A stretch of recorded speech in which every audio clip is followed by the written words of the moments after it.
Good evening, everyone. Good to see everyone tonight. We have Rose and Jennifer and Juxtaposition, and I'm having a little adult beverage tonight. This is a discussion of a potpourri, figuratively potpourri, topical subjects that we're going to do a kind of a roundhouse style meeting, just kind of go around. And we're going to talk about the underlying theme is pacification and control, immigration, how to move people from here to there, how to dislodge people that you feel are undesirable, and then resettlements.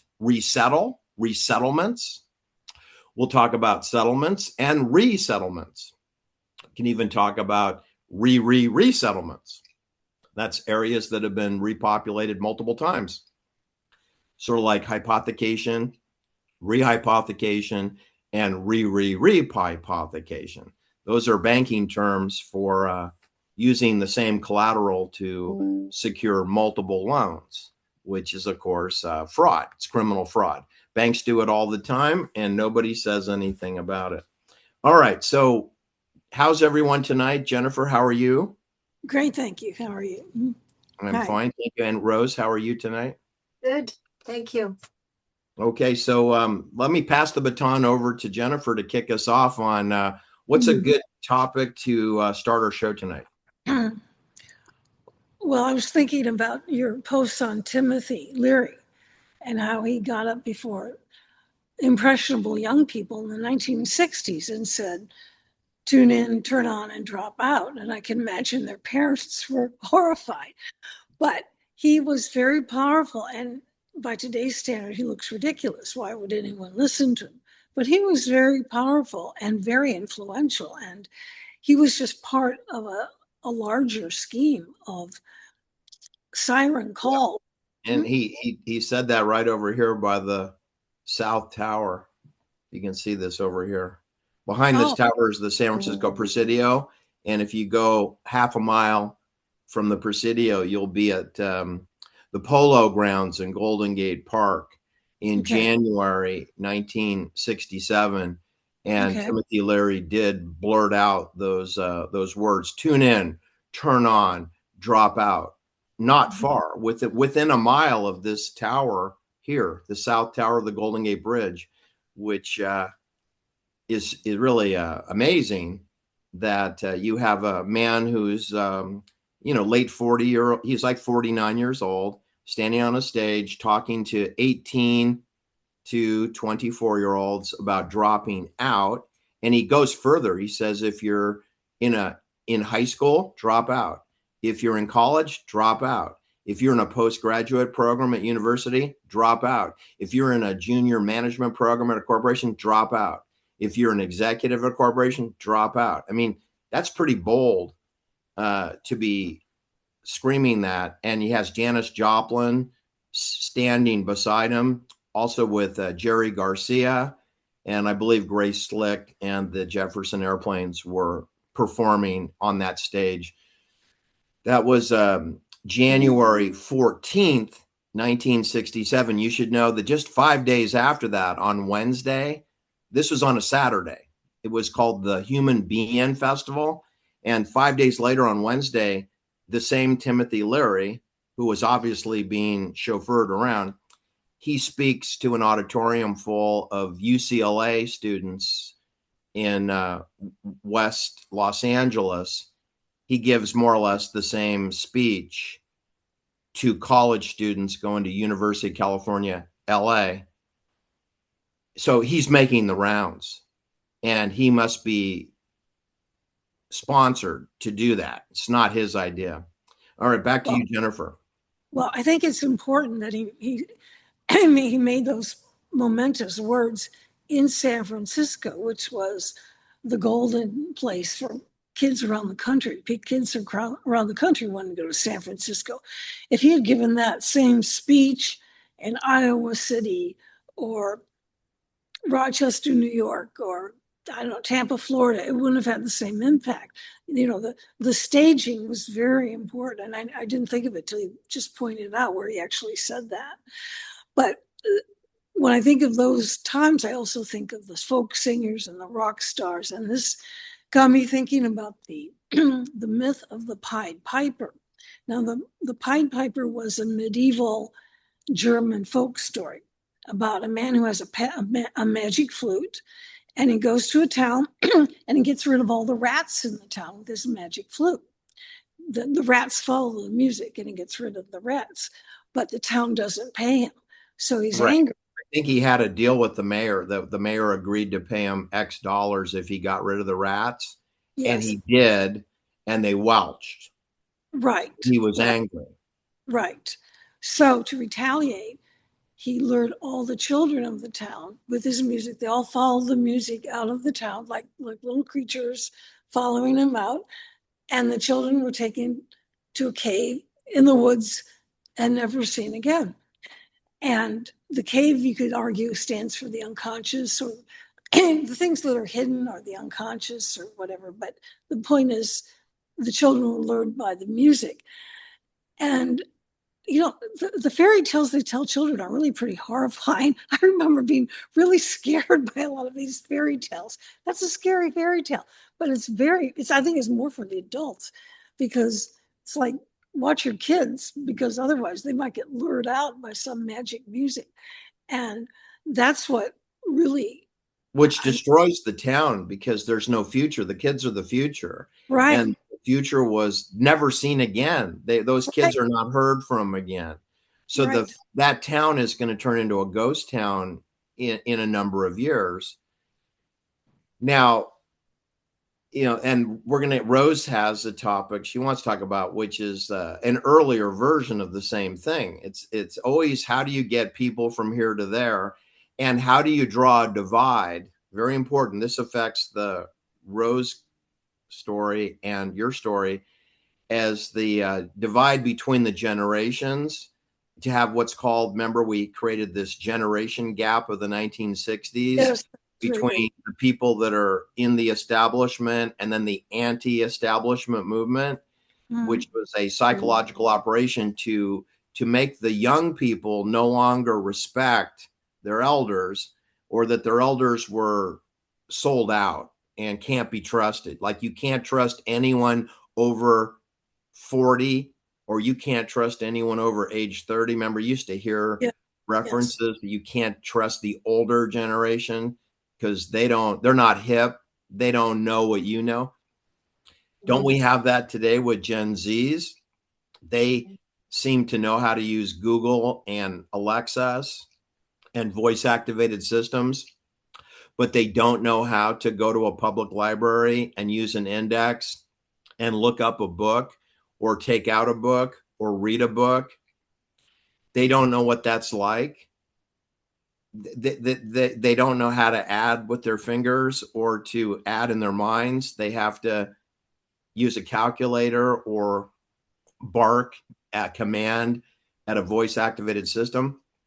And that the older people know, but the younger people don't want to learn how to do that. And they go, oh, you're just an old person. You're square, square. You're square. You're not hip.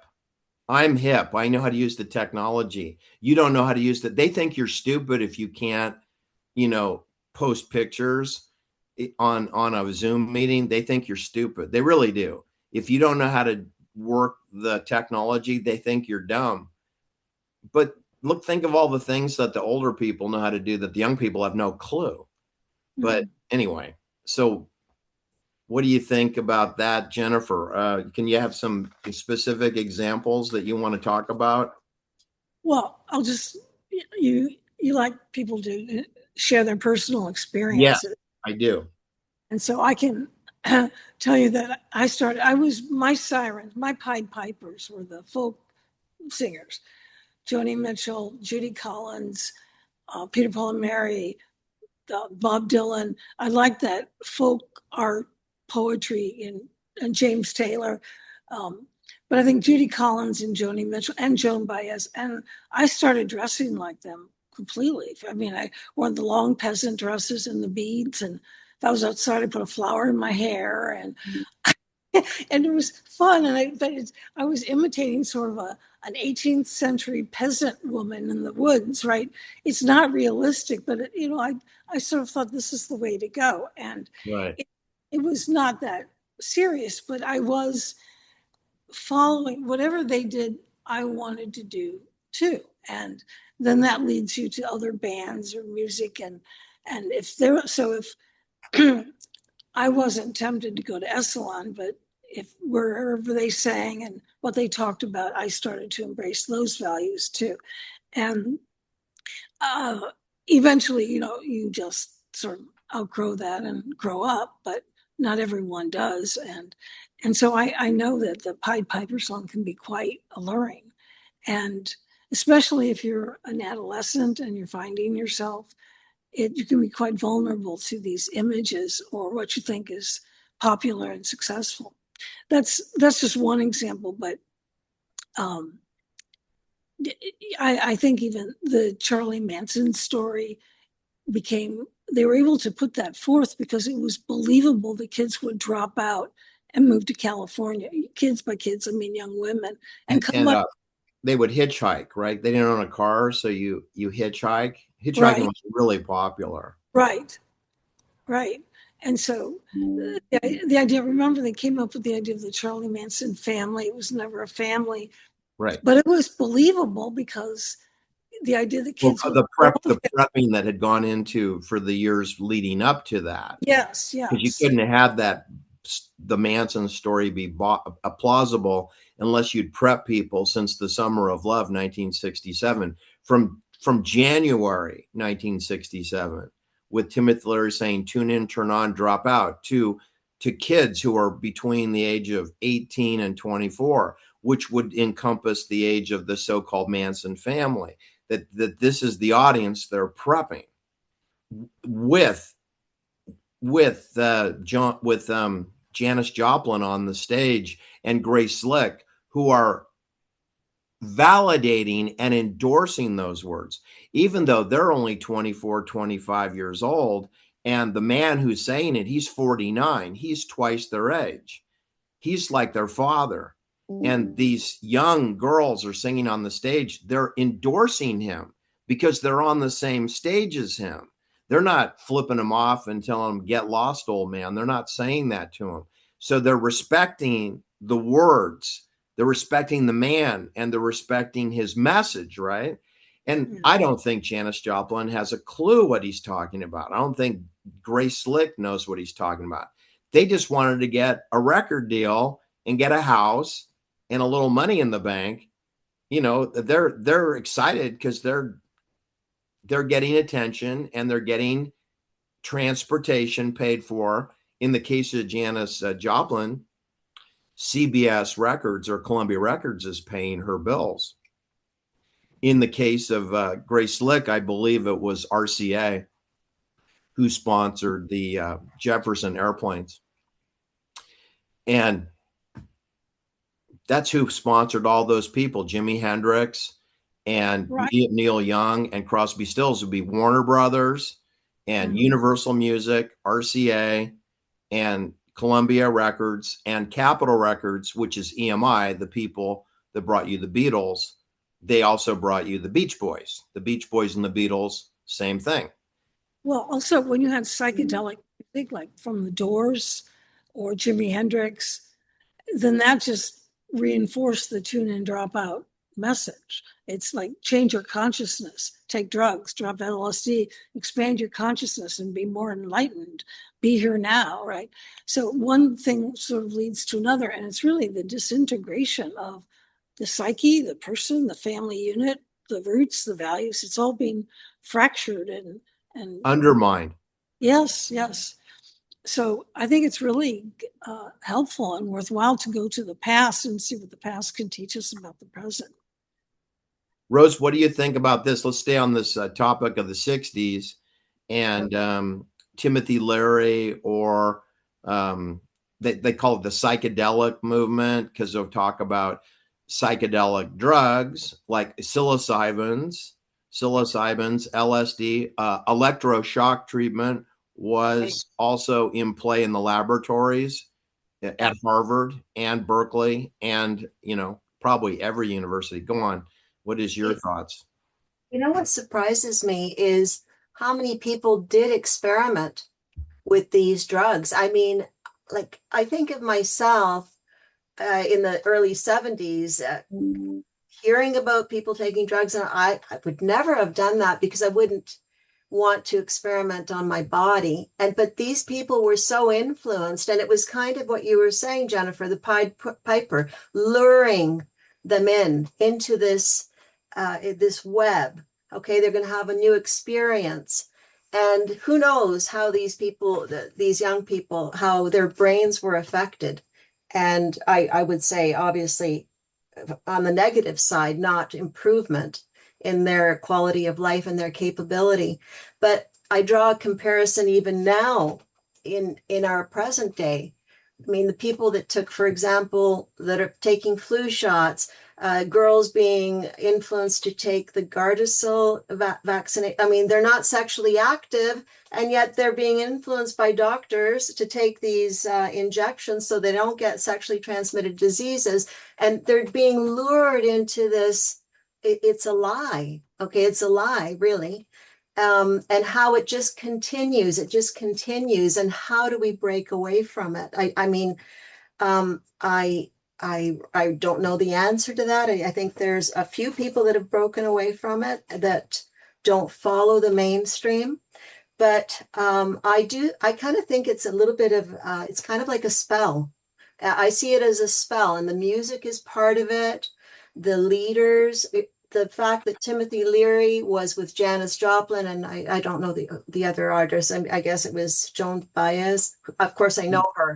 Well, and the Grateful Dead, Jerry Garcia. I mean, who would name a band the Grateful Dead? Like, I'm so happy that I'm not alive. Exactly. The Grateful Dead, it's sort of an inversion of reality. In other words, that band is one of the longest running bands other than the Rolling Stones that Really? exists. The Grateful Dead. Now, of course, Jerry Garcia, he's dead, like at age 51. They took him out in Marin County, but he was the icon for the Grateful Dead, Jerry Garcia. I went to one Grateful Dead concert in my life. One, like 1977. And the first thing that I was at the Oakland Auditorium, which that's been torn down, doesn't exist anymore, at Lake Merritt in Oakland. And I walked up these steps and I went into the lobby of this auditorium. And the first thing that happened is a man came up to me and said, "Hey, brother, you want to buy some window pane?" And I said, "Oh, that's okay. I don't own a home." And he said, "What?" I said, "I don't own a home, so I don't need any window panes because, I'm renting." He goes, my landlord takes care of the window panes. He goes, no, it's LSD. I go, what do you mean it's LSD? He goes, it's a brand. It's a brand. They have all these different kinds, and orange globes or different trips. And this is a specific kind. And he goes, I'll just give it to you. And I said, no. Then I went into where the music was playing, and all I heard was kettle drums, this continuous beating. And I opened the door, and then you go down the stairs, and it's this amphitheater around the band. And the next thing that struck me is there a fire? Did someone light a fire? I mean, all this smoke just billows right at me when I opened the door from all the people smoking marijuana. There must have been 10,000 people smoking marijuana in there. And then I could hardly breathe. And then all I heard was the stupid kettle drums, just this melodic sound. So I was there, I don't know, 15 minutes or so. And I go, you know what? I don't get this. It's just drums, smoke, and LSD, which they're going to give you for free. And I just split. So I was gone within 30 minutes of entering. But there was at least 10,000 people there, Rose. So Really? clearly, I'm in the minority. I'm the only person who's leaving, Mm. early. Everyone was, they were getting an experience, but I think you have to be a zombie to understand the experience because it was really boring. It wasn't exciting at all. Yeah. That's the Grateful Dead. And they were on stage with Timothy Leary when he chanted out the words, tune in, turn on, and drop out. So they're there to endorse Timothy Leary. Yeah. Well, it definitely worked. Didn't it work? Oh my Yeah. goodness. Because That's there's a whole, they call them deadheads. There's a whole fan base associated with that group. And over the next, several decades, I would run into people who were deadheads and would follow the schedule of the Grateful Dead around. That's a perfect example of a Pied They Piper. smoked a lot of weed. So yeah. they kind of adopted that for their life. Mm. And today we have that. Today it's called Burning Man. Today it's called Coachella. What's that? Oh, Coachella. Coachella is the valley that Palm Springs and the Palm Desert is in. They have an annual music festival. It's more than it today. When these are festivals that go on for 1 week to 10 days, they're mega festivals. So they're involving magic tricks, theatrical plays and performances, little stage acts, lounge acts, musical acts, and then, parties. And they have, they direct where you park your RV camper, and they create these little cul-de-sacs and neighborhoods, and they give you an address.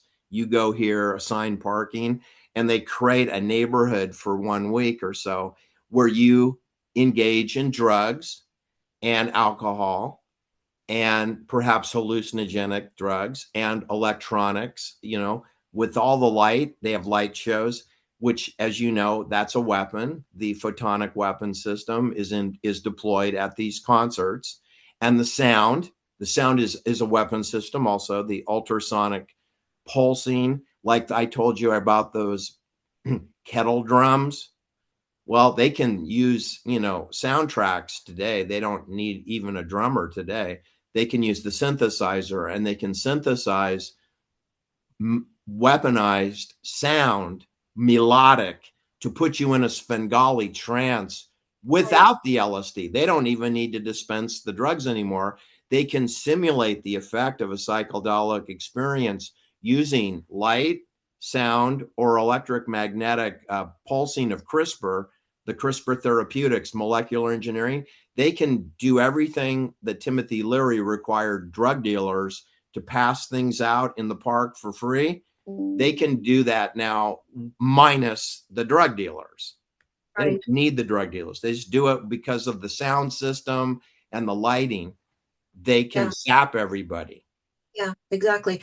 So in the 60s, people were accepting it. They were agreeing to it. Whereas now, what I'm understanding is it's being forced onto you, and even without your Consent. There's consent. no Yes, there's no exactly. informed consent. Informed There's consent. Exactly. only uninformed consent. I mean, there's no consent because they're just doing it. Right. Yeah. Wow.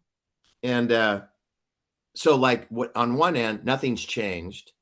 On the other hand, technology's improved, so they can deliver the same pacification and control in a different way. And you really don't need to have Jerry Garcia and Janis Joplin anymore, because now we have Taylor Swift, and she comes on stage in stiletto boots with a guitar with no strings. So we know she's not playing the guitar. It has no strings. And then she just, struts around and dances to a soundtrack, because not her voice, because her microphone's not working, because the sound comes out of the speakers, and she can lip sync. Mm-hmm. That's how they're doing it now. Everybody's lip syncing. No one's, and that would explain why Mick Jagger, is being rolled out on stage at age 82, to sing Honky Tonk Woman or Sympathy for the Devil, for the 100,000th time he sung it. and not choke on the words. Because I mean, after you've sung a song over 1,000 times, I think you're done. It's like, okay, I'm done with that song. Give me another song to sing. Mary Had a Little Lamb, Chopsticks. I don't know, something. Just anything but Honky Tonk Woman for the 200,000th time. All right. So, Jennifer, any other thoughts about that? We can, there's just so many examples, but yeah, the folk music and then the drug culture, and then the Manson family, which followed which was a preposterous story that was sold by the media 24/7, and magazine writers like Joan Didion and Lawrence Schiller and all the other, true crime authors, people that said they looked into true crime, and they didn't look into it. They just repeated the narrative. In the 1950s, you had the Beat generation and the Beat. Correct. And one famous novel from that time, or maybe it was not a novel, was On the Road by Jack Kerouac. And he's literally talking about his travels, about leaving home, about going on the road. And that's a Pied Piper. And so the Allen Ginsberg wrote a poem called Howl, and it was all about breaking down of norms. Well, I shouldn't say all, but it was certainly about breaking down of norms and just being hip and anti-establishment. So in the 60s and 70s, you had Joan Didion writing books and Tom Wolfe writing his books. There's a Tom Wolfe. And so it was the Pied Pipers could be in the journalism or the authors or the poets too, as well as the musicians. They also had a Pied Piper group with the ending of World War II in the late 40s. They took a lot of the veterans from the United States Air Force and Navy and Army, and gave them National Guard status, and said, why don't you be in a motorcycle group called the Hells Angels or the Satan Slaves or the Straight Satans or the Mongols? They created chapters of the Hells Angels, like 800 chapters, but all over the world. And they mostly used veterans who were now completed their service, but then were probably paid a stipend to ride motorcycles. That was in the 40s and 50s. Then Hollywood endorses it with films like The Wild Bunch, and Howard Hughes with his film Hell's Angels. So you got all the Hollywood producers are now glamorizing Hell's Angels and motorcycle Wild Bunch. And then this morphs into the 60s, where we have Sonny Barger and the Hells Angels, and we have Danny DiCarlo and the Straight Satans, and we have Jesse Ventura joining the Mongols and the Navy Reserves simultaneously in 1973. And Jesse Ventura becomes a sergeant at arms for the Mongols in San Diego. And Lino LaBianca is working with the treasurer. Danny DiCarlo is the treasurer of the Straight Satans in Venice. What a coincidence, he's working with the treasurer. So if you're in the money laundering business, I think you should be working with the treasurer. So he is. And so is his controller, Roy Norwood, who's really the one who's there every single day working on bank deposits, because Lino is out with Johnny Roselli, looking at the ponies at Santa Anita. So Lino's not 100% on the job every minute, but Roy Norwood is there every day, Monday through Friday and some Saturdays. And we integrate these niches, right? So you have the folk people, Joan Baez and Peter, Paul, and Mary. That's one group of people who are focusing on them. Then you got look, I got a tattoo of mom on my shoulder and I got a Harley Davidson. So then we got the macho pro flying an American flag with a skull and worshiping Satan. So do you see how ridiculous this is? I got a Swiss colonial flag because I'm a patriot, and I got a devil worshiping skull and a leather jacket And they got these colors, black and red, black and white. They have all this Masonic meaning in the motorcycle clubs. So they created them. Then they created all these ridiculous woo-woo religions.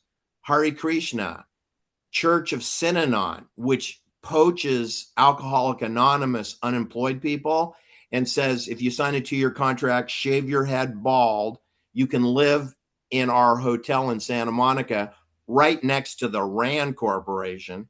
Right across the street from the Rand Corporation, they have a hotel that used to be a resort on Santa Monica Beach, and they converted to a bunch of alcoholics who were unemployed, who are now making a 2-year commitment to poverty and ownership to Charles Dietrich. I believe that's his name. Chuck. They call him Chuck. Charles Dietrich, who is a professor from UCLA, who studied Alcoholics Anonymous and is using it as a recruiting center to get slaves for his church, which is called the Church of Synanon. And the cover is, we're going to get people to stop drinking and they're going to be enslaved by us. And then he starts in Santa Monica, but then he moves to Oakland, California, where he opens a second office at the Athens Gymnasium on the second floor at Lake Merritt, not far from where I told you I saw the Grateful Dead.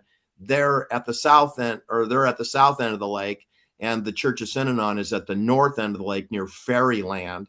And then they have a third operation in Tomales Bay, Marin County. And the property is over 1,000 acres. And you know who owns that property? RCA, Radio Corporation of America, owns that. They just let a new church come on rent-free to their property, and it's 1,000 acres, and it's private. And God knows what goes on in Marin County behind closed doors. I have no idea what they're doing there. But RCA is a military contractor. They're analogous to EMI and the Beatles. The Beatles are sponsored by a radio electronics company called EMI. And so's the Beach Boys. And so's Judy Garland. They're all sponsored by EMI. And it turns out the Church of Synanon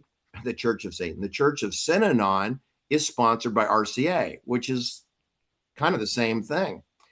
All right. Then you look at what else they had. Then they had the Fountain of the World Church with Krishna Venta, who's a Jewish man from San Francisco with a different name. And his name is Krishna Venta. And where's his church? It's in Box Canyon on the Santa Susana Research Lab, which is run by Lockheed and Boeing and Jet Propulsion Laboratory and Caltech. And they explode munitions on the property. And they destroyed the heck out of this Box Canyon. And they said, okay, we're not going to do any more bombs there. Why don't you build your church there? We'll put up some houses. And he was there for almost 10 years until he got exploded by one of the unexploded ordnances. I guess one of the bombs that didn't explode blew up on him. And then that was the end of the church called the Fountain of the World. Then in Laurel Canyon, they have the Children of God, where they promote sex with adults and children in Laurel Canyon. The Children of God. They brought you Joaquin Phoenix, who married the girl with the tattoo, the dragon tattoo. Remember her? She got impregnated by Joaquin Phoenix. And then his brother is Joaquin. Well, I think I got it wrong. There's River Phoenix? Two brothers. Phoenix? River Phoenix. River Phoenix. Okay, so River Phoenix gets murdered on Sunset Boulevard at the Viper Club. He's the younger brother of Joaquin Phoenix, I think. Anyway, they're brothers. But the Joaquin Phoenix married the girl with the dragon tattoo and had a baby. And they live in West Hollywood.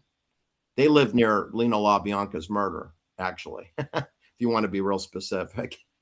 So I'm just clicking the survey. Rainbow Colony with Winona Ryder, whose real name is Laura Horowitz.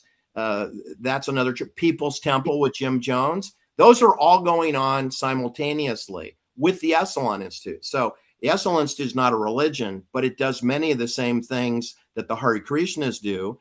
And the Hare Krishnas do the same thing that Charles Dietrich does. Shave your head. That's what THX 1138 was, a dystopian movie in 1969, 1970 with Donald Pleasance and Robert Duvall, where they shave heads and they have you in a dystopian prisoner planet society where they monitor you 24/7. They put a chip in your brain. They put a chip in your brain, your bald head. Go ahead, Jennifer. Well, these physical changes, whether it's hair, a beard, how you dress, this is like being part of a tribe. You're joining it. It's almost a tribalism. You know, if you get your ears pierced, these are like little rituals. It's very anthropological, I think, because you might go from a Leave It to Beaver family background, and then all of a sudden you're looking like a tribal herdsman or something, and it's all about joining a different tribe, which is being luring you away from wherever you came from. And losing our children. Yeah. Right. I'm just putting a little different background here. So this is the Haight Asbury Free Medical Clinic, but my research has revealed that there's no evidence that there was any medical doctor ever assigned to this building. This building opened in 1967. After it opened after Timothy Leary spoke the words "tune in, turn on, and drop out." That was in January. And this building officially opened, I believe, in June. 5 months later, it opened in 1967 with the moniker Free Medical Clinic, Haight Ashbury. That building was there and it was being used, but they didn't call it a free medical clinic. But we sent Mark over there last week, one of our Zoom partners from the Star Chamber, and he took a photograph of it, and he took a picture of the front door, and there's a big sign on the front door, and it reads appointment only. In other words, get lost. If you don't have an appointment, the door is locked. So it's 20,000 square foot of office space, 3 levels, and they are not open for business with a doctor. They don't have a doctor on duty. And so it's a cover. There's no medical clinic there because, free medical care is for people who are going to drop in. They don't make appointments. They're sick and they go and drop in. Right. And this place is not set up for drop in. But it looks like it. But it not. Looks like it. It does. It looks like it's 24/7.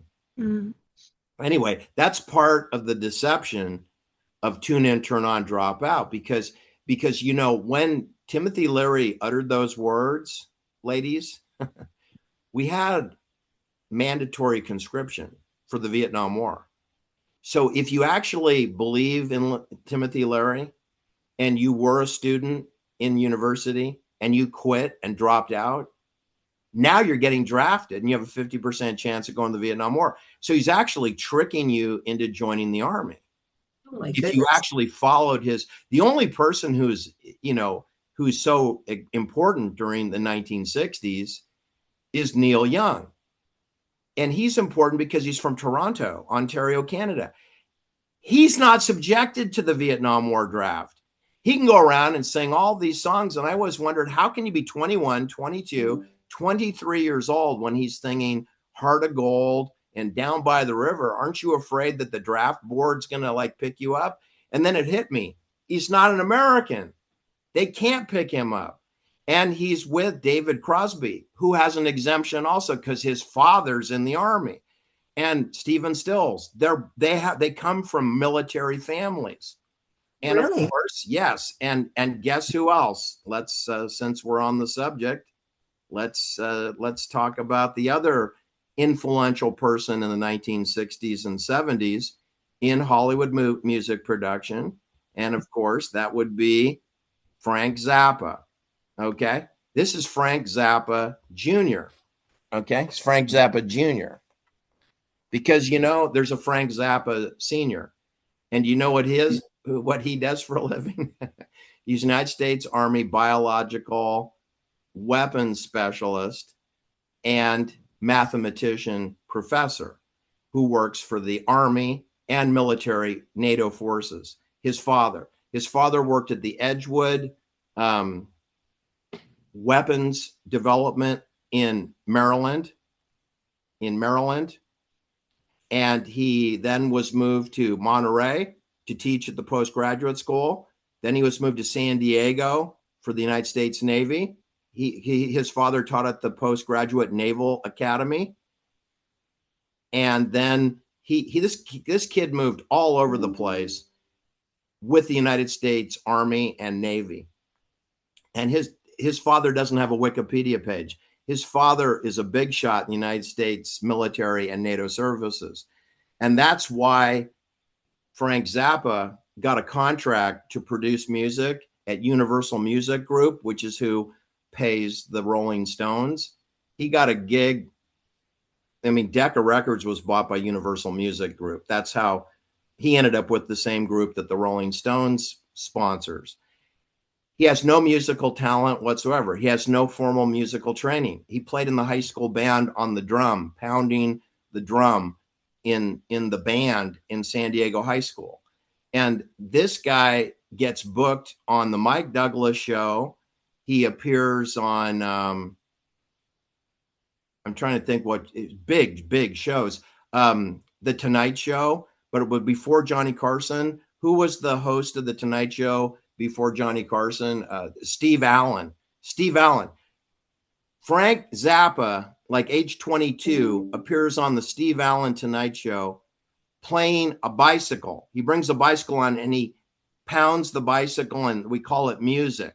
And Steve Allen is having to be in the awkward position of saying, "Isn't this a beautiful melody sound that you're doing, Frank? You're Mozart." No, he's the son of Frank Zappa Sr., who makes weapons that blows people's heads off. And we're pretending that he's knowledgeable about playing a bicycle as an instrument. It's just the height of absurdity.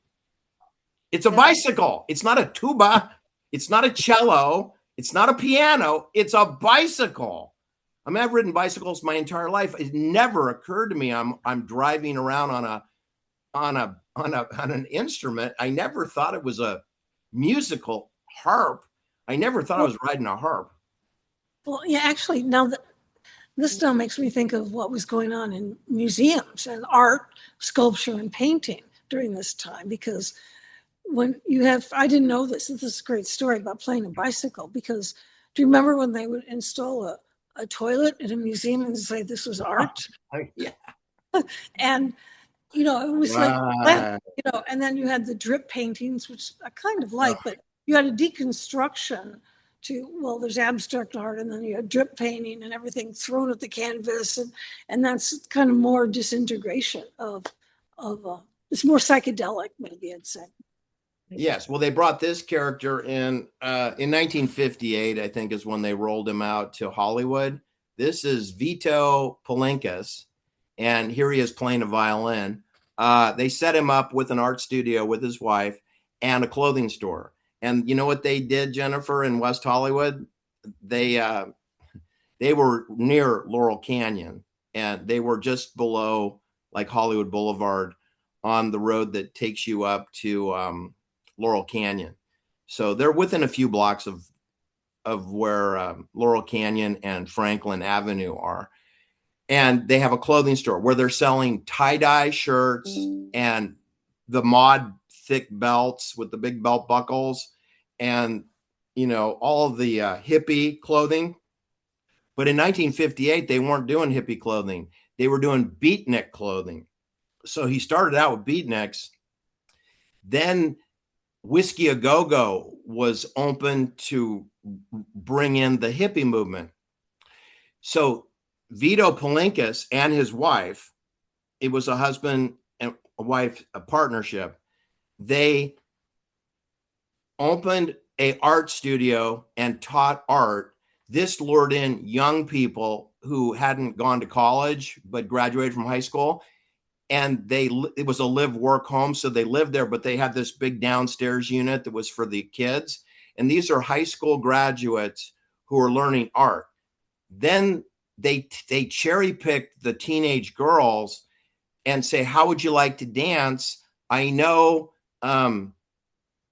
Mr. Adler over there from Chicago," because Vito Palinkas, I believe, came from Chicago, and so did, you know, Jack Nicholson's friends from the Laker games.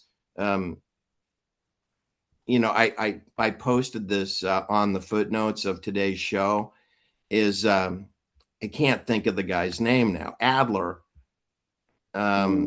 He became a producer director later, but he is a so-called owner of the Whiskey A Go-Go. First, he was a part owner, and then he became a main owner.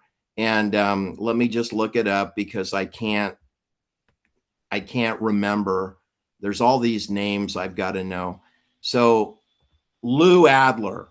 Okay, so this guy, Vito Palinkas, is partnered with Lou Adler. Vito is to find young girls, including high school girls, who will dance in skimpy clothes or topless and dance at the Whiskey A Go-Go and another dozen nightclubs in West Hollywood, including full nude and topless. And because they had all these different flavors of clubs. Whiskey A Go-Go was just one of 24 different nightclubs. But many of the girls that were recruited from the art studio ended up dancing for Lou Adler, and later Peter Asher, who is the brother of Jane Asher. He also worked with Lou Adler at the Whiskey A Go-Go also. And, you know, that's where Janis Joplin was, and Chicago, and Linda Ronstadt, and they all performed at the Whiskey A Go-Go. But they had a bunch of teenage girl dancers there too for a while. And then they could watch the show for free and at the other clubs that you walk to. And this was what this guy's job was. And we went from the beatniks to the hippies. Then they rolled out the concept of a politically active hippie, where you're dropped out, but you still vote because you believe in voting in the establishment, which you don't believe in. You don't believe in the establishment, but you believe in voting, which of course is a contradiction. If you believe in voting, it means you believe in the establishment. So they vote for peace, I guess, or have a bet in for peace. So then that's called a yippie. A yippie is a sophisticated hippie. He's dropped out, he's tuning out, he's dropping acid, but he does vote. They still vote. And then we went from that, as we crossed over into the late 70s, early 80s, to the yuppie, who sells out completely and wants to buy, you know, Mercedes-Benz. Janis Joplin even sings a song, does she not? She's prepping you for what's coming. The yuppies are coming. You know, my daddy didn't buy me no Mercedes-Benz, something like that. Yeah, why don't you buy me a Yeah, Mercedes? why don't you buy me? Because that's materialism, right? But the hippie is not supposed to be concerned with materialism. So eventually the hippie is undermined and turned into a Mercedes-Benz consumer. Yes, yes. And this is all happening within a 10-year span. We go from beatnik to hippie to yippie to yuppie. Yes. And there's Neil Young. He's there the whole time. Neil Young is, yeah, look at me. I'm from Toronto. You know, look at me. You can't draft me. And then all the vitriol, and Neil Young, he's pointing, doesn't he do Ohio, where there was a peace protest and then some people got killed by the National Guardsmen? Remember that? And Neil Young sang a song about Ohio State, right? Neil, it was a Canadian. It was from Ontario, Canada. And all the vitriol is focused on this character right here, Richard Milhouse Nixon. He did it. He's the bad guy. This guy right here, Tricky Dick. And then we had Watergate, which he had nothing to do with. But he had to quit his job because of a burglary that he wasn't involved with. Planting listening devices, not stealing, adding. No one stole anything. They're adding listening spy devices. All right. Rose, your turn. What do you say about all this crazy wackadoodle 1960s and 70s? Well, I guess I'm going to start with when you did the Esalen presentation and you went back to the history, like 3 years, and the change in the population, you know, the overtake of the indigenous people, the abuse, how they concentrated them, colonized them, herded them into farms and use them and abuse them. And then the government stepping in. What was it called? The Mexican what was it called? The Mexican. Yeah, I have it right here. They came out with Mexican Secularization Act of 1833. Yeah, yes, exactly. So the But government came in to save the day. That's how I the took Mexican government, but first we had the Spanish rule from it.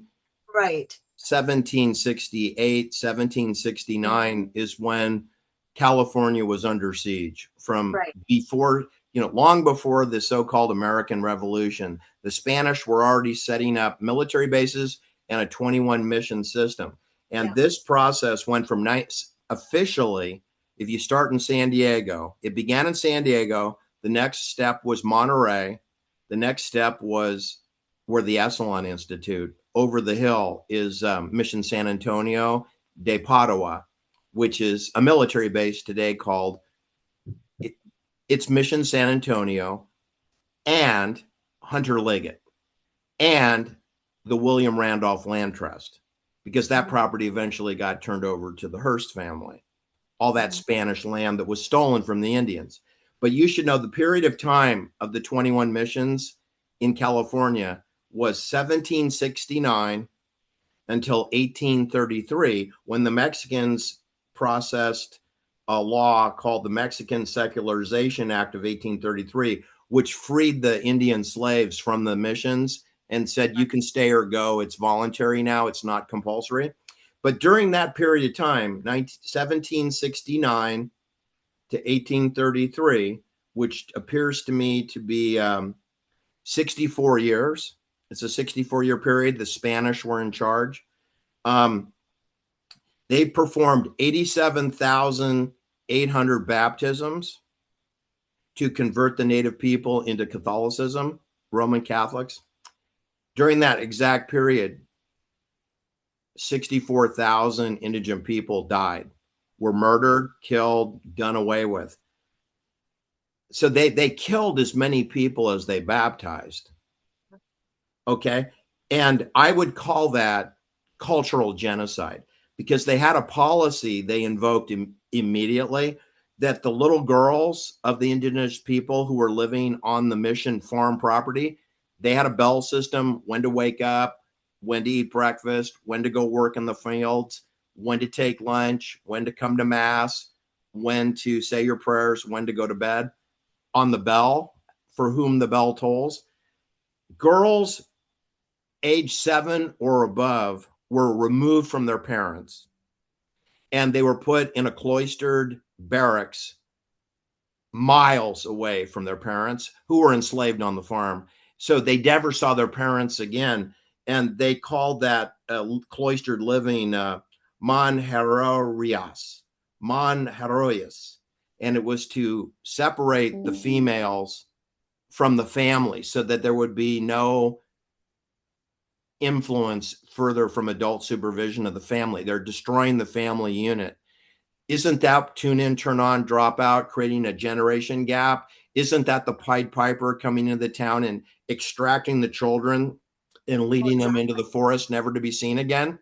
Exactly. That's This seems exactly. to be a universal policy over hundreds of years to deliberately destroy the family unit, to deliberately create a generation gap, because you can commit cultural genocide if you can destroy the family unit. And that's how they reset history, and they reset the belief system. They don't want the children to believe in the things that the parents did. They want a clean surgical break. Right. Anyway, that's Rose. That's the period of time we're talking about, 1769 up until the Secularization Act, where we did away with the Catholic Church, and now we're just looking at its military base and a church, and it's voluntary, and do whatever you're going to do. It's based on getting a paycheck now. It's not about the bell system anymore. That was a 64-year period from 1769 to 1833. All right, back to you, Rose. Yeah. No, I mean, that's the theme that I see here. And bringing it into the 1960s, which was also a concentrated time where the family unit was destroyed by the Pied Pipers of the day. And it's been okay. So the 1960s, bringing it over to our current day, that this theme is still continuing, and I think this is the plan: destabilization of our culture, and also the immigration. I wanted to bring in the immigration. Well, then we talk about the gold rush in New Helvetia and Johann Sutter, because Right, we kind of because that came after the Mexican Secularization Act, which was right, 1833. Johann Sutter arrives within a few years of that date. In right. 1839, he arrives at Yerba Buena, which is called San Francisco today, but it was called Yerba Buena in 1836, 37. It was Yerba Buena. Johann Sutter arrives. Where did the immigrants come from? Primarily, the 700,000 that populated that area. Was it from the Well, U.S.? first Johann Sutter, he then takes horseback to go to Monterey to speak to the Mexican governor of California, Alta California, and he is granted Mexican provisional status. He's already a Swiss national. He is not an American. He's not an American. So here we're dividing up California.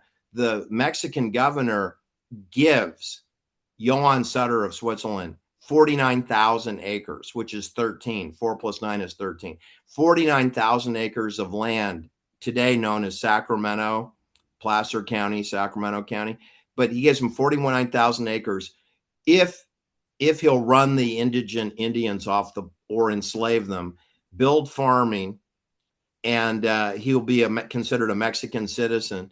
And and they call him Captain Sutter, but he has no military training. He's a banker. He's basically a Swiss banker. And then he spends the next 9 years building a farming system in Sacramento. And when it's complete, they discover gold at his lumber mill in Coloma on the American River after he's built a food delivery system. And then the people came from all over the world. I mean, there were South Africans, there were Germans, French, and lots of people who weren't doing well in America on the East Coast. Go west, young man, go west. That's where you'll find your future, is go west.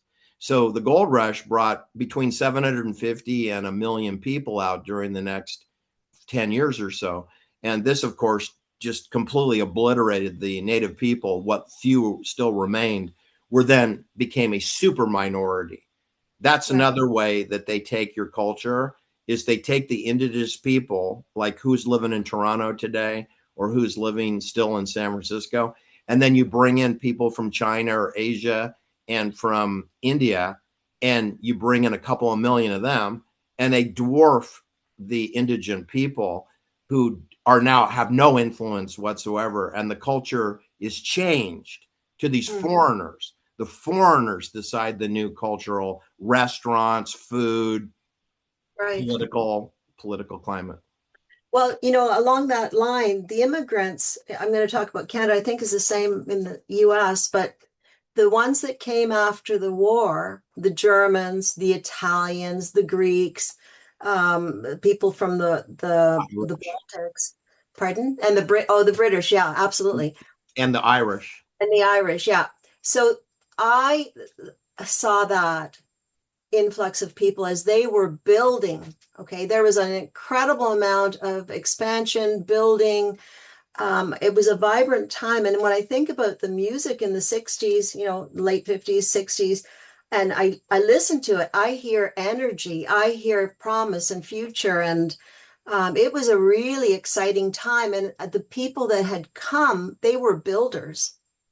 Now, the immigrants that have come, I'll say the last 25 years, I might be wrong on the time frame, 20, 25 years, they're offered social programs. Well, here, because we're a socialist country, okay, they're given like 2,500 a month. Just like that. None of the people that came in the 40s, 50s, and 60s had any safety net. They had to make it on their own. And so these people are coming from India, Pakistan, Middle East, like wherever they're not coming from the main European countries that came before. And they are being given housing. And in some cases, I know of some Muslim families that have multiple wives, and they are given it like the children, $400 a month. I don't know how much what it is, but they're all living in one house, and they've got an enormous amount of money coming in from the government. Wow. Yeah, yeah, that is happening. It's the And same program, but done differently. pardon? It's the same. It's an immigration program, but it's done in a different manner, but Yeah, kind of has the same result of bringing in people from elsewhere that apparently have a lot of free time on their hands. yeah, yeah, exactly. And to me, even though my family, they're immigrants, we're a minority. Okay. The people that were here from the 40s, 50s, 60s. I mean, I just like, where am I? Okay, fine. In my own little neighborhood, even my street, I don't know how many houses are on my street, let's say 40.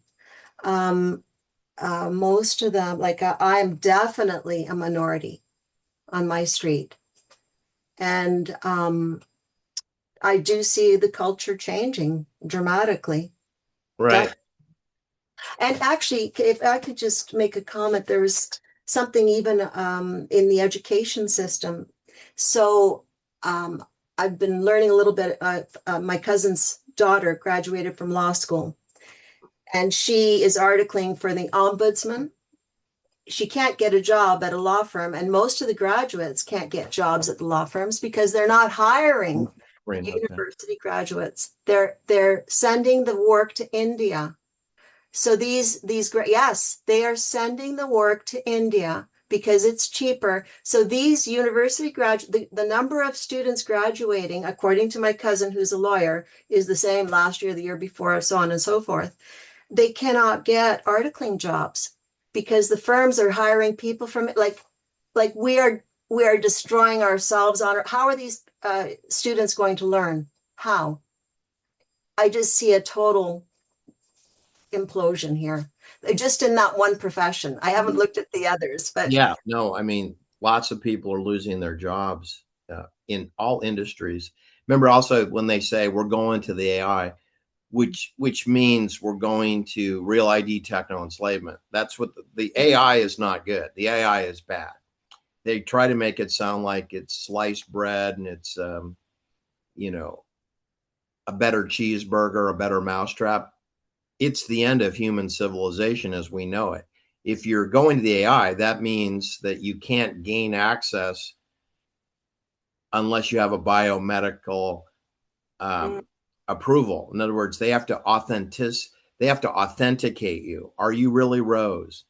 Or are you a person who looks like Rose, but you're not Rose? Or you're wearing the clothes that Rose wears, but you're impersonating her? Are you an imposter? Which is treating you like a criminal, that you have to constantly show your papers. Show your papers means eyeball recognition, palm print. Do you have a COVID vax? Do you have a bird flu vax? They can tell by scanning your body if you are authorized to enter the grocery store. And they can prevent you from buying groceries if they can't authenticate your real ID, that they really know who you are. But that's the same as just treating everybody like a convicted criminal who is a known robber, and you can't come in the store because you're a felon. You're a convicted felon. But you're not a convicted felon, but you're being treated exactly as if you were. You might as well be a murderer because they treat you the same.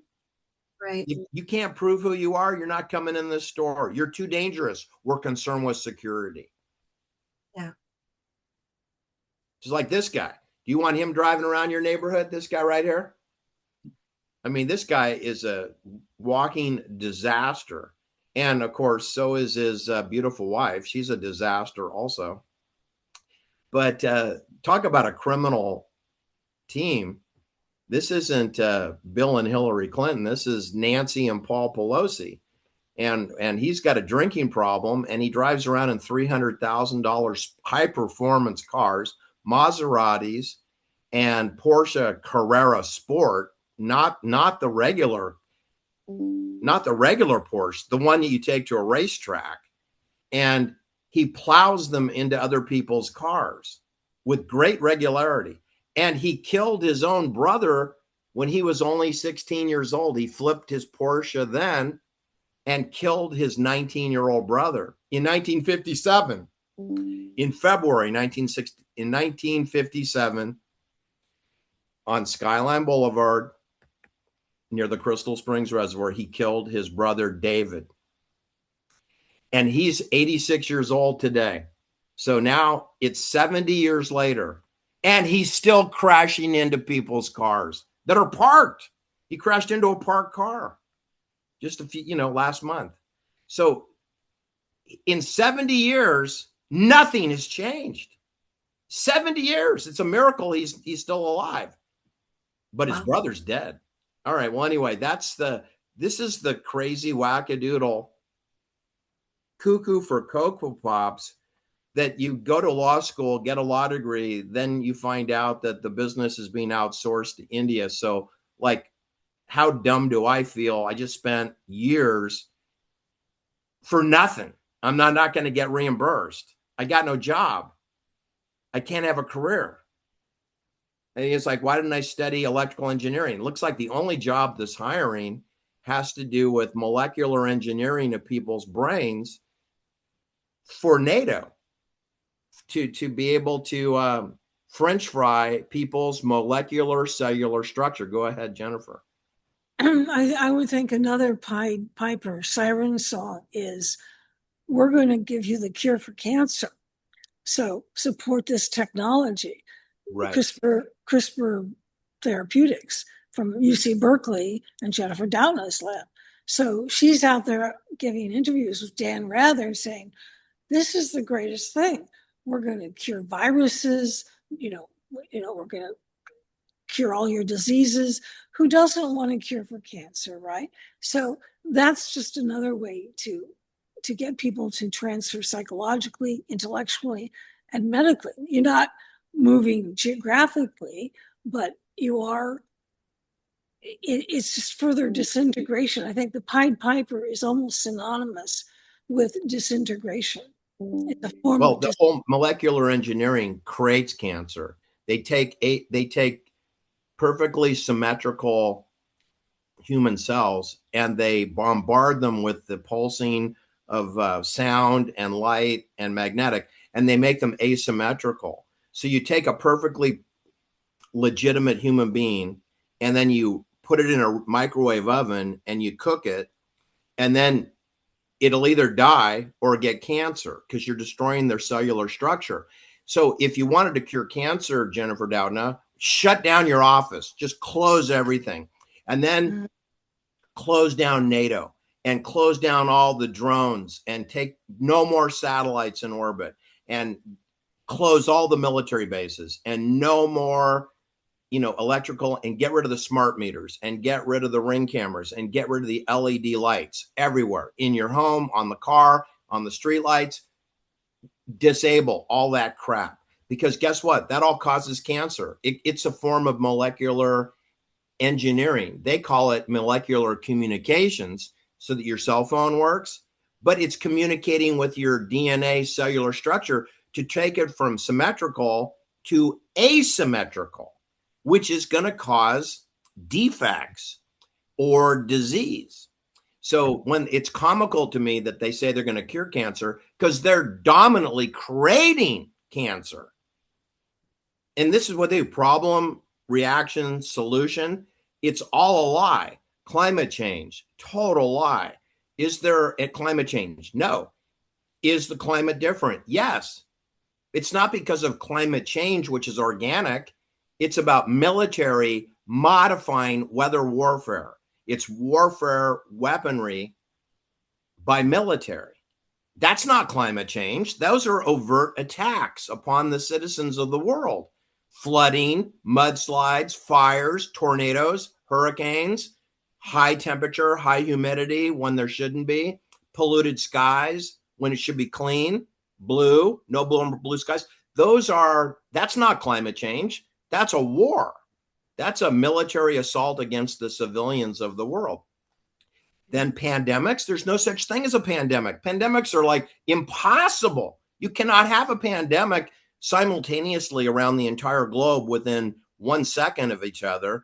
You in Sydney, Australia, in Melbourne, Australia, in Honolulu, Hawaii, Milan, Italy, Paris, France, Istanbul, Turkey, Athens, Greece, you're going to have a pandemic within 3 seconds.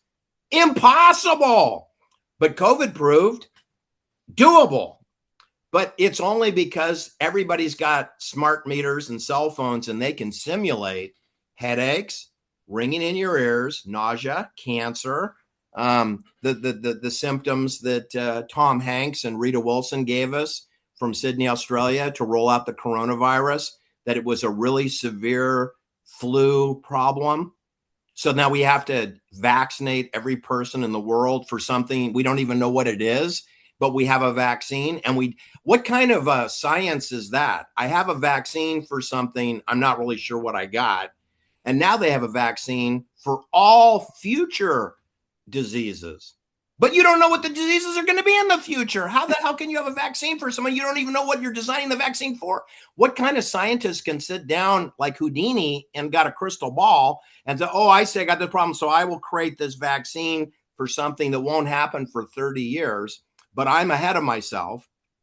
That's not how, I don't think that's how science works. You don't create solutions for something that's not a problem for another 30 years. Usually you have to wait and see what you got. Then you could start working on, mitigation. Mitigation. That's the last thing that anyone in healthcare is concerned about, mitigation.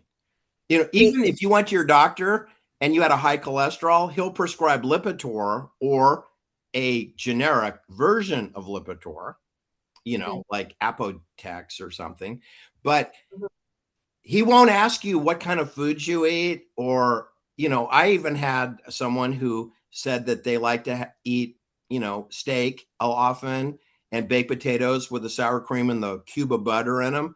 And he said, that's okay. Just take more Lipitor. I had a medical doctor say, you don't have to change your diet. Just take more statin. More money. Don't you know, it doesn't even cure. It monkeys with your liver. It creates another problem with your liver. Yeah. It's turning your liver off. Your liver produces cholesterol, and cholesterol is an essential part of living. And there's no correlation between your cholesterol level and having a heart attack. There's none, zero, none. There are people that live to 110 years old with cholesterol levels over 300. And there are people who die at age 20 who have cholesterol levels of 150. So, it's all over the map. So there doesn't seem to be any correlation between cholesterol and heart disease. Nada. But you're talking about, a $5 billion a year business. So we mustn't, it's like NutraSweet. It makes money and people believe it. So don't criticize my fraudulent scheme. It's really profitable. All right. Well, anyway, I think we've spent almost an hour and 20 minutes. Final thoughts. Rose, you have any summations for the video? Summation? Well, I love the story of the Pied Piper. And I think it's a story we need to tell our children, our people, the people around us. It's who wrote that story? Do you know, Jennifer? No, It's okay. Somebody I did. think I it's used from to the know. I think it's from the 13th century or 15th. Yes. And so it wasn't it wasn't the Brothers Grimm or something Right. like Okay. Anyways, I think that's an excellent story. it And, is. bringing it forward, trying to relate it to current day, getting people engaged in the discussion. I mean, the cancer industry, which is a big business, you're going to tell me that after 80 years or 90 years, whatever, they still haven't come up with a cure? Like, what's all this about? Right? Right. I think the treatment is what's causing it and making it worse. And half the time, even more than half the time, I don't think the diagnostics are incorrect. And I've experienced that with people in my, my circle of people being diagnosed with cancer, but they don't know what to do about it, so on and so forth. I just think we need to be a little bit more alert, more vocal about what's going on, and have courage. That's what I see. Courage. We need a lot of courage here. Well put, Rose. What about some final thoughts, Jennifer? Well, as you're talking, I thought, both of you, as you're talking, I'm thinking the whole idea of the Pied Piper is like the grass is always greener on the other side of the fence. This idea that if we just go someplace else or listen to someone else, that will solve all our problems. And, maybe solution starts at home in our own bodies, in our own lives, but I'm very much pro adventure and pro travel and pro creativity and pro expansion. And so I don't want to say I'm not trying to make a case for being agoraphobic and never leaving the house. It's more like you should be your own Pied Piper. You should be your own leader and not have other people just do your thinking for you. Television is a Pied Piper. Do your own thinking. Critical thinking is what we need. The COVID hoax, that was one big Pied Piper story where everybody said, oh, I'll listen to what they tell me to do instead of using their own critical thinking. So, yeah, I think it's a good story that is worthy of revisiting. Well said. Yeah. This is what the problem is central authority right here is the obelisk in the center of Geneva, Switzerland. And if you look at Wikipedia, they don't have any record of any obelisk in Geneva, Switzerland. But this is Geneva, Switzerland, and that's an obelisk. So Wikipedia deliberately lies to conceal to you what's going on. We know where there's obelisks. Washington has one. Toronto has one. San Francisco has multiple obelisks. So does Hollywood. And Hollywood Forever Cemetery has one also. And the Griffith Park Observatory has another. And the Pelosi's, they have an obelisk on their driveway in St. Helena, Napa County. So is centralized authority. And the problem, of course, with centralized authority and fascism and those who promote colonialism is that they always get it wrong, because politics should be confined to your village, your town, and area where you actually meet and greet people and have farming and public works of people who use the public works should decide what is best. And I don't believe, Geneva, Switzerland, or Zug, or Liechtenstein, or Zurich, or Basel, where Johann Sutter is from Basel, should be deciding New Helvetia, Sacramento, and the gold rush, and what Air Force bases we're going to put on the property. I mean, New Helvetia in Johann Sutter, they had like 6 Air Force bases there. I mean, I just rattle them off. They're not all active today, but they've had so much military activity on the John Sutter farm community, which is about 7 different counties. And centralized control is the enemy of humanity. And this is where they'll promulgate pandemics and weather climate action agenda. And these people cannot be trusted. They don't live in your town. There's only really 4 million Switzerland people. They have 8 million people live in Switzerland. Half of them weren't born there. They have work visas. They're there working on diabolical projects. But Switzerland natives, I think there's only 4 million, which is less than Manhattan, New York. And they're controlling all the policies about immigration, our laws, our courts, our judges, and our air, our breathable air, and our radiation, and how much cancer causing radiation we're all getting is decided here, where this obelisk is in Geneva, near Lake Geneva. All right. Well, thanks for coming tonight, ladies, and talking. We'll do more of these. This is just a potpourri, dabbling in the 1960s and 70s, and tune in, turn on, drop out, and how ridiculous it all seems looking back. But we're still dealing with the same problems today with the Pied Pipers of today. right? Who are influencing us as to what to believe. All right, we'll see you in the lobby, and we'll have an adult beverage and maybe some caviar. Good night, All right. Rose and Jennifer.